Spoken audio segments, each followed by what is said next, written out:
He thought spilling beer on the quiet black man would make the whole bar laugh. Phones were already up, cameras pointed, waiting for the punchline. Laughter swelled as golden liquid drenched his shirt, but the man didn't move. He reached for a napkin instead, calm as stone. And that calm, the silence, was the beginning of his biggest mistake. The bar roared with noise, pool balls cracking, glasses clinking, voices competing with the thrum of country rock from the jukebox. Off-duty Navy SEALs crowded around the counter, their swagger unmistakable even without uniforms. Among them stood one who believed the night needed a spectacle. His eyes locked on the solitary figure at the table, a black man sitting quietly with a glass of water, head lowered, hands folded in stillness. His silence was out of place in a room full of loudness, and that, to the SEAL, was an invitation. With a grin sharpened for performance, he lifted his beer high. "Watch this," he muttered to his buddies, who already had their phones ready. In one smooth motion, he tipped the mug. Amber liquid splashed down across the man's shirt, dripping into his lap, soaking the floor. The crowd gasped, then erupted into laughter. Phones tilted higher, flashes sparked, screens capturing humiliation in high definition. The SEAL spread his arms like a showman.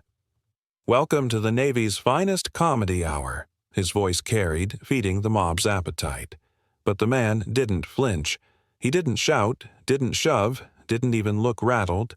He reached calmly for the napkin dispenser, tore one free, and began blotting his shirt with slow, deliberate precision. Each careful motion was a refusal to give the crowd the reaction it craved. For a moment, the laughter faltered. Then it came back louder, harsher, desperate to drown the quiet. The SEAL leaned closer, chest puffed. "Hey, I'm talking to you." His hand shot out, clamping hard around the man's wrist, pinning it against the sticky bar top. The crowd leaned in as if rehearsed. Dozens of phones zoomed, desperate for the climax. But the quiet man only looked at him. His eyes rose, steady and unnerving, like a mirror the SEAL didn't want to see. The silence spread, unsettling even the drunkest of onlookers. One man at the far end noticed what others missed. A scar circling the wrist now trapped under the SEAL's grip. Not the scar of an accident. The scar of someone trained, someone forged in fire no barroom humiliation could ignite. The SEAL didn't notice. He pressed harder, mistaking silence for weakness, calm for fear. "What are you going to do now?" he barked, grin wide, voice echoing for every phone to record. The man didn't answer. He didn't move. His calm became a storm waiting to break. And in that instant, as the bar tilted forward, breaths caught and cameras rolling, one truth settled like thunder in the air. This was the biggest mistake of his life. The video from the bar spread overnight. Morning, clips were already bouncing across group chats and local feeds. A SEAL laughing, beer splashing, a black man silent, napkin in hand. Everyone who had been there replayed it, zooming in, slowing frames, trying to catch the moment where humiliation should have broken him, but didn't. The next day, sunlight spilled through the diner windows, catching dust motes in the air. He walked in quietly, the same steady pace as always, carrying nothing more than himself. The same people who had laughed hours earlier now pretended not to stare, yet their phones tilted toward him again, ready to catch what they thought might be the aftershock. He chose a booth by the window, set his hands on the table, and sat still. No friends beside him, no words to defend himself. Just silence.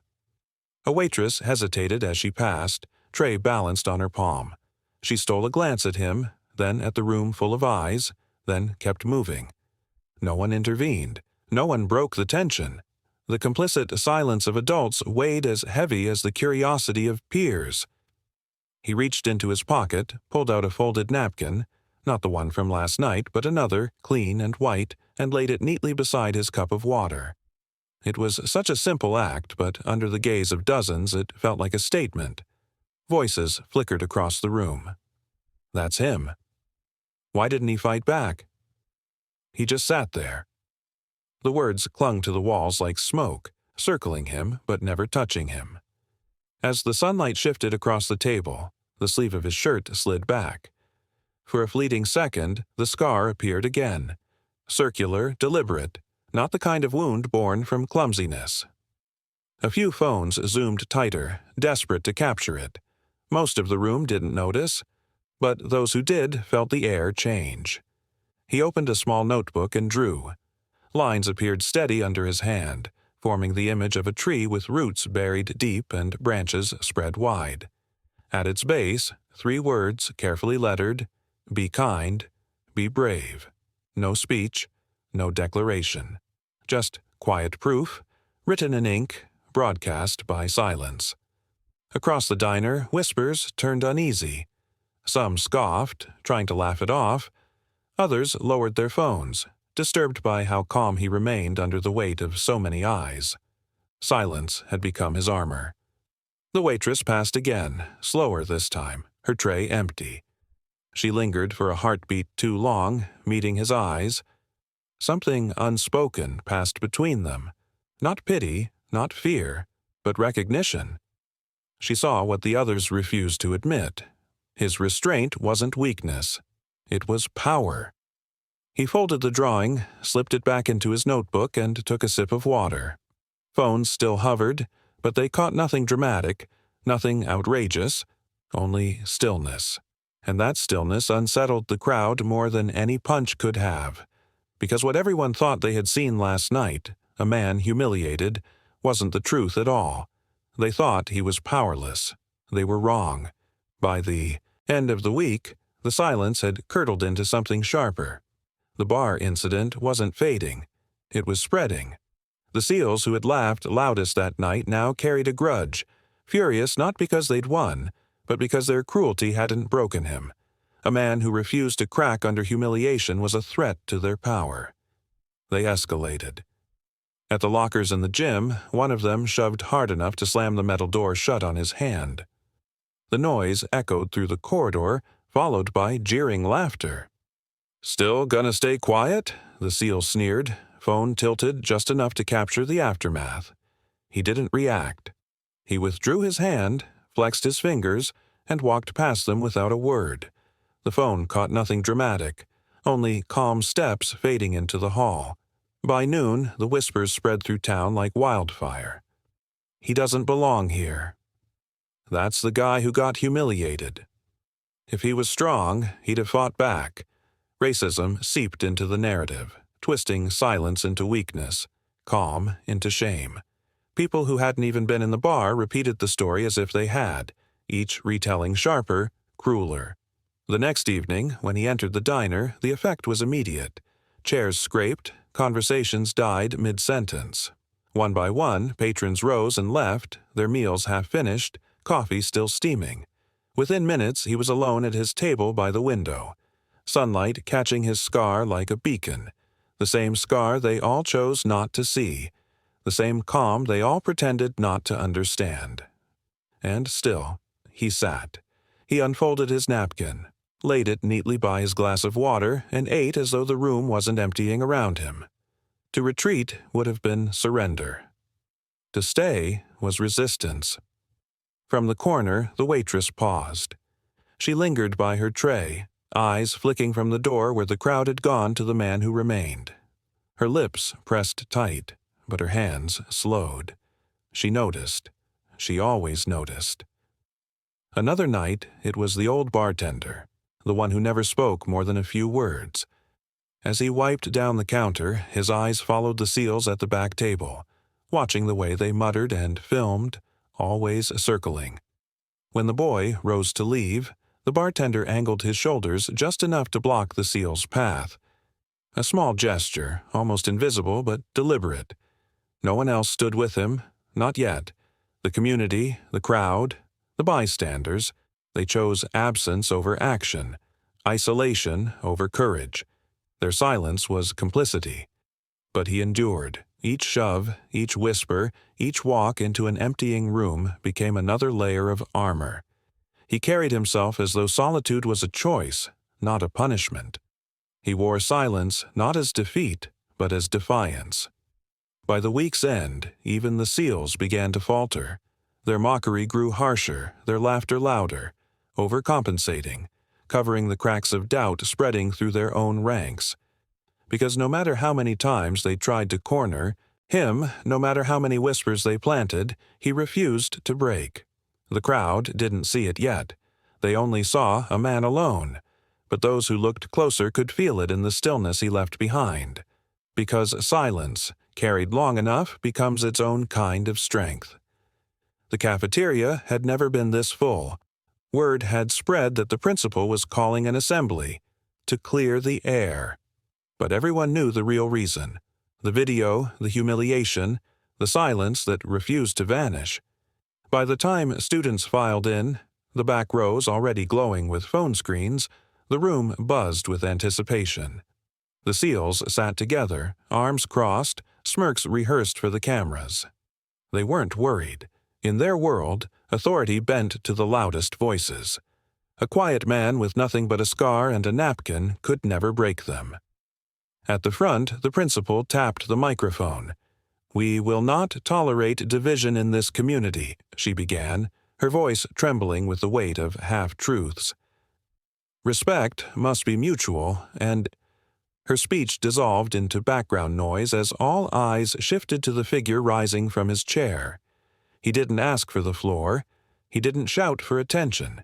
He simply walked forward, steady and unhurried, and placed a folded sheet of paper on the table. The same drawing, the tree with its roots sunk deep and branches spread wide. At the bottom, the words inked in calm precision. "Be kind. Be brave." The room quieted. Even the SEALs leaned forward, confusion creasing their brows. Then he pulled something else from his pocket, a small flash drive. With the same deliberate calm, he handed it to the teacher by the projector. The screen flickered, the lights dimmed, and a video came to life. Not grainy, not shaky, clear, unedited. The footage rolled. A locker door slammed shut, books scattering to the floor, a shove punctuated by laughter.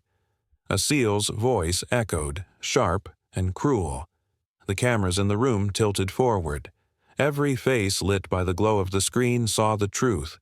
Humiliation wasn't just a one-time joke. It was a campaign, a pattern, a choice. The crowd shifted. Some gasped, some muttered. Phones rose higher, now recording not him, but the SEALs as their smirks faltered. And then the video froze on a frame, his hand reaching calmly for his books, scar glinting under the harsh hallway light. The image lingered long enough to burn itself into every watching eye. A man who refused to strike back, enduring cruelty with a silence that unsettled even his tormentors.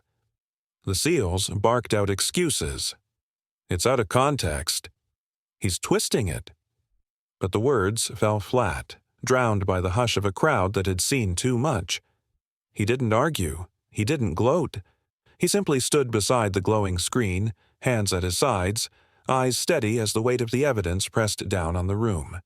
The napkin, folded in his pocket, seemed almost symbolic now. The same tool of quiet dignity from the first night, carried forward like a flag. For the first time, the laughter was gone. For the first time, silence belonged not to mockery, but to truth. The projector clicked off. Lights buzzed back on. The crowd held its breath.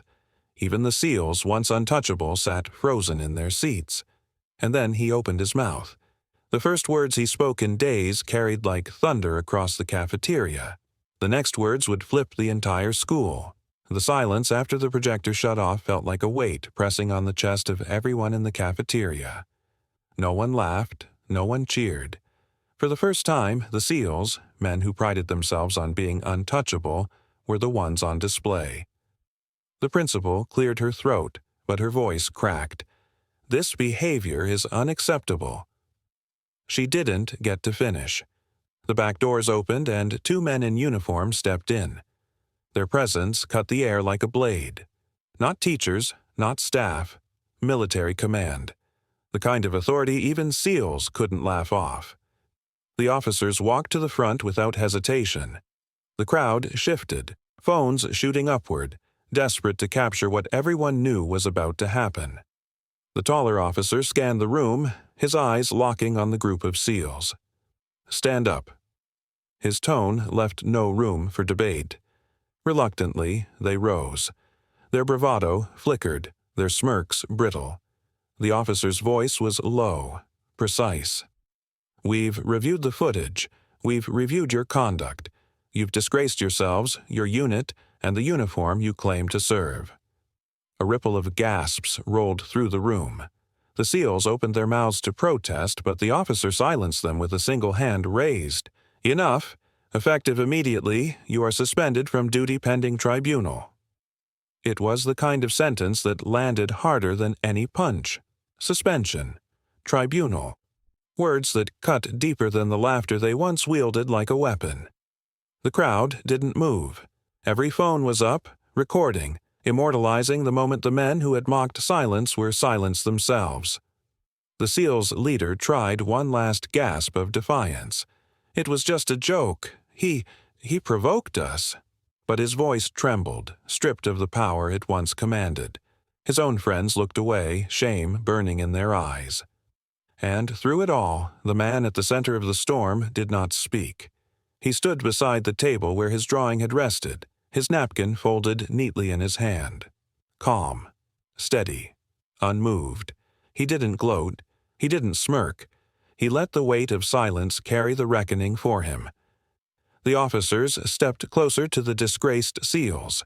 One reached up, unclipping the insignia pin from the leader's jacket pocket. The metallic snap echoed louder than the crowd's murmurs. Stripped, exposed, powerless.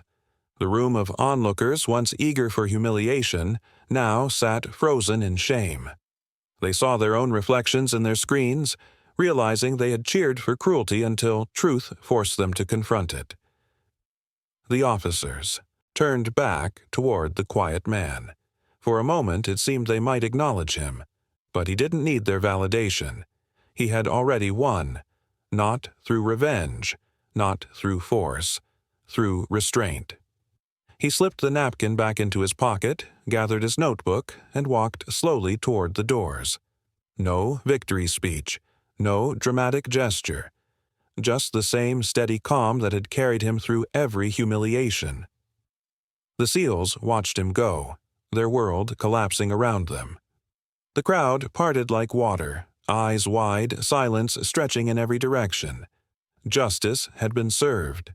But as he reached the threshold, pausing only long enough to glance back once, his eyes told the room something heavier than punishment. Because justice wasn't the end. It was only the beginning. Weeks passed. The cafeteria, once a stage for cruelty, no longer buzzed with the same hunger for humiliation. The videos had spread too far, been watched too many times. Every student, every parent, every neighbor in town had seen the clips. Beer spilling across his shirt, silence holding firm, and the final reckoning where the SEALs, once untouchable, were stripped of their power in front of the very crowd that once cheered them. Things had changed. He still came to the diner every afternoon, still chose the booth by the window, still laid out a napkin beside his glass of water, still moved with that same measured calm. But now, the room didn't empty when he entered. Some students sat nearby. Others lowered their voices, unsure how to face him. A few even nodded respectfully, the kind of acknowledgement they would never have offered before. The waitress, who had once hesitated with her tray, now stopped by his table without fear. "You want the usual?" she asked one afternoon, her voice carrying a subtle pride. He nodded, and for the first time, a small smile passed between them. Unspoken recognition that silence had won. On the far wall, the diner owner had tacked up a sheet of paper, framed in glass. The drawing of the tree, its roots deep, its branches wide.